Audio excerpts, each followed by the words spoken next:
এই মুহূর্তে সবথেকে গুরুত্বপূর্ণ খবর। পার্সেন্টেজ দেখবো ভোটের, অর্থাৎ মেগা ওপিনিয়ন পোলে 49% এনডিএ, 35% ইন্ডিয়া, 16% আদার্স, যেটা দুটো আসন আমরা দেখিয়েছিলাম।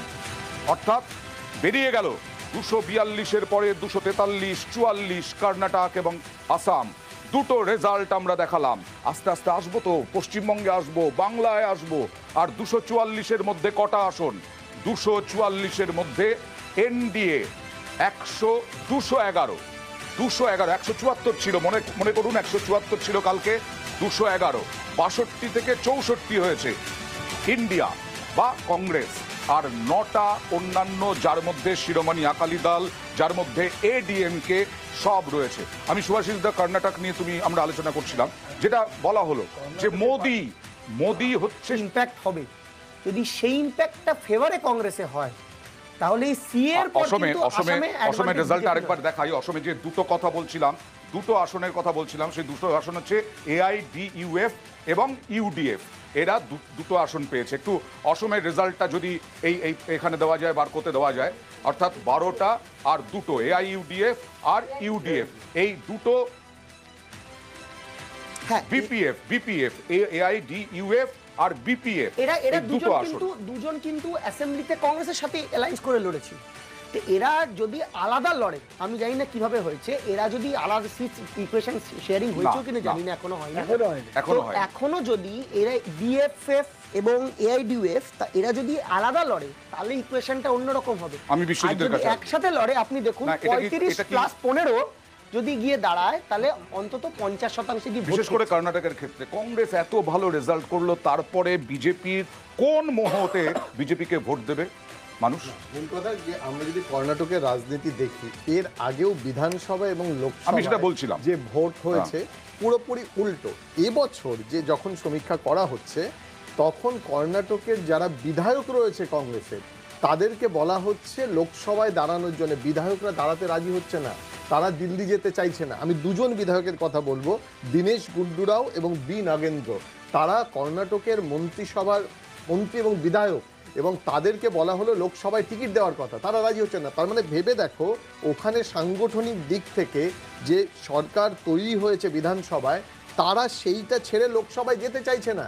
তার মানে এখানে বুঝতে হবে, ভারতীয় জনতা পার্টি আগের লোকসভা নির্বাচনে যেভাবে যে 25টা দেখালে, আগেও কিন্তু 25টা ছিল, তার মানে সে লোকসভাতে নিজের জায়গাটা ধরে রেখেছে। কংগ্রেসের যে ইকুয়েশন, সেটা সফল হচ্ছে না। কংগ্রেস যদি এর মধ্যে মেকআপ করতে পারতো, যেটা আগের ক্ষেত্রেও দেখা গেছে, বিজেপির থেকে কংগ্রেস নিয়ে নিল কি করে, ঠিক তার উল্টো ফলটা হলো আগের ক্ষেত্রে। এক্ষেত্রে কংগ্রেস কিন্তু সেই মেকআপটা বা আমি গতকাল থেকে আমরা মেথডে কাজ করেছি, আমরা সেটা দেখাচ্ছি। সুভাষিস দা যেহেতু হাত তুলেছো, 20 সেকেন্ডে প্লিজ। শুধু একটা কথা বলছি, সেটা হলো বিজেপিও বহু জায়গায় লাস্ট বিধানসভা নির্বাচনগুলোতে এমপিদের বিধায়ক পদে দাঁড় করিয়েছে, আবার বিধায়কদের এমপি পদে দাঁড় করিয়েছিল। সুতরাং এই জিনিসটা হয়েছে। হ্যাঁ, এখানেও তো 11 জন বিধায়ককে দাঁড় করানো হয়েছে, সেই নিয়েও আবার আক্রমণ করছে কংগ্রেস, তৃণমূল, কংগ্রেস, চাইছে না, আসল কথা মন্ত্রিত্ব দাঁড়াতে চাইছে না, মন্ত্রিত্ব চলে যাবে। রাজস্থানের 10 জনের কথা বলবো যারা দাঁড়াতে চাইছে না লোকসভায়, আপনাদের নেতা কংগ্রেসের। আমি আসছি।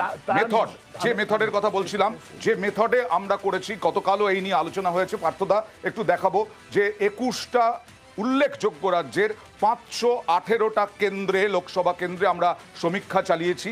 21টি উল্লেখযোগ্য রাজ্যের 518টি লোকসভা কেন্দ্রে আমরা সমীক্ষা চালিয়েছি, এবং শুধু তাই নয়, বেশ গুরুত্বপূর্ণ কয়েকটি এই মেথড দেখাবো। দেশের 95% লোকসভা কেন্দ্রে সমীক্ষার সমতুল।